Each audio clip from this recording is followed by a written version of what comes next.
for joining us for Tuesday's Living Word. Today, let's look at Philippians chapter 4.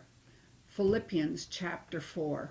Now remember, once again, we're looking at this, and as we did yesterday, we're looking at this as far as starting the new year with the right attitude of thanksgiving and worshiping and praising and glorifying our Father. So in chapter 4, verse 4, it says, "Rejoice in the Lord always." And again, I say rejoice. Once again, make a decision this year to live a life of praise and worship. Start rejoicing and being thankful for what Jesus has already done for you. Then go to verse 6. Now we're told, be careful for nothing. You know, a lot of times people will say, take care, take care. We are not to take care. We're not to be careful for anything. Be careful for nothing. And the only way you can be careful for nothing and not allow that to overtake you is by prayer and supplication with thanksgiving.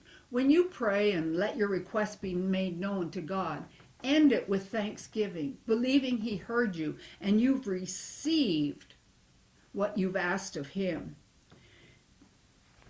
Let your request be made known unto God. When you rejoice always, when you cast your cares on the Lord, when you start walking a life of thanksgiving. Verse 7 says, the peace of God that passes all understanding shall keep your hearts and minds through Christ Jesus. Wrong emotions, stress, anxiety comes through wrong thinking. But as you live a life of thanksgiving and praise, this peace will overwhelm you. It will keep your thoughts and your minds proper. The world will look at you and say, in this situation, how can you have such peace? And verse 8 tells us how to do all of this. It says, finally, brethren, whatsoever things are true.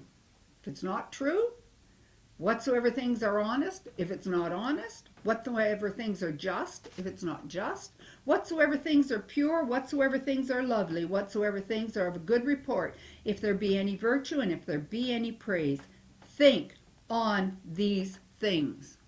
You're told to think on these things. If you want that peace to rule, cast your care on the Lord, think on these things. It's our responsibility to walk in what's already been provided for us. Thank you for joining us today.